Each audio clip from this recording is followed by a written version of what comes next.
voilà, un petit 90 à 7500 tours minute.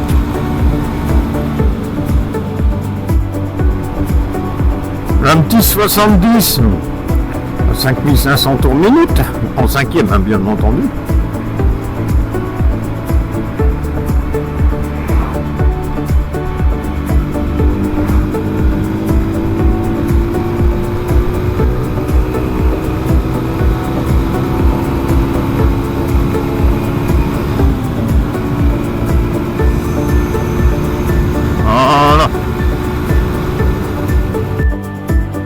Le frein arrière, c'est un tambour.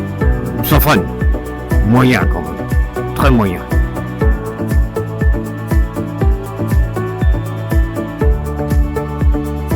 Mais ça freine. Ouais, on arrive à s'arrêter avec.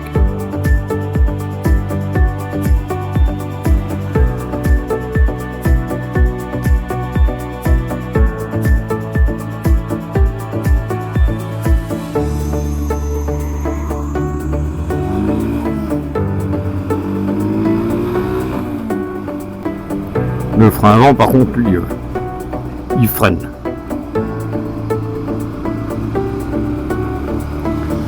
Il faut savoir qu'il n'y a pas d'ABS là-dessus. C'est à l'ancienne.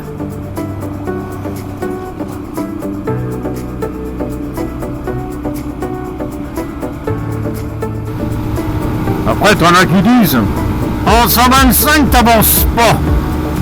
Ben si. Regarde. Je suis à 90, hein, tranquille.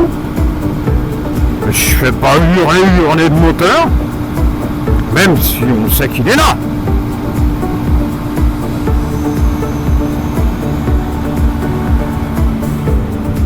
Le problème en 125, vu précédemment, c'est pour doubler.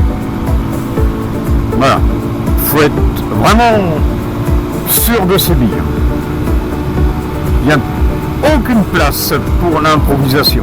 Non.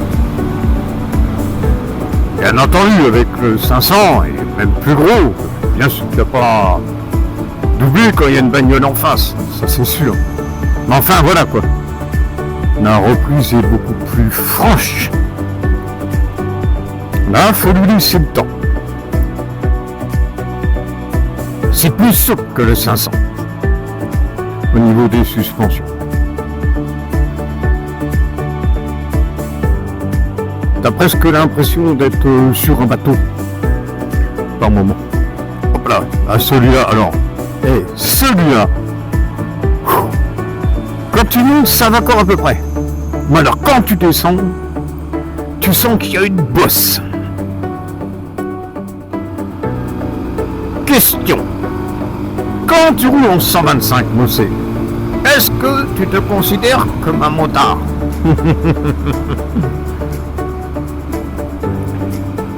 Beaucoup ont leur propre réponse, hein, bien entendu. Je vais donner la mienne. Bien sûr que tu es un motard quand tu es en 125. Même à la limite en 50. Hein. D'accord, oui, même en 50, je considère. Tu as deux roues, un moteur, un permis quelque part. Donc oui, tu es un motard. La différence entre le 500 et la 125, c'est que tu vois là, eh bien, j'avais pris les mêmes routes avec le 500, j'étais pas du tout à la même vitesse. Là, je roule beaucoup plus tranquille, beaucoup plus détendu. Je fais attention, bien entendu. S'il reste une moto,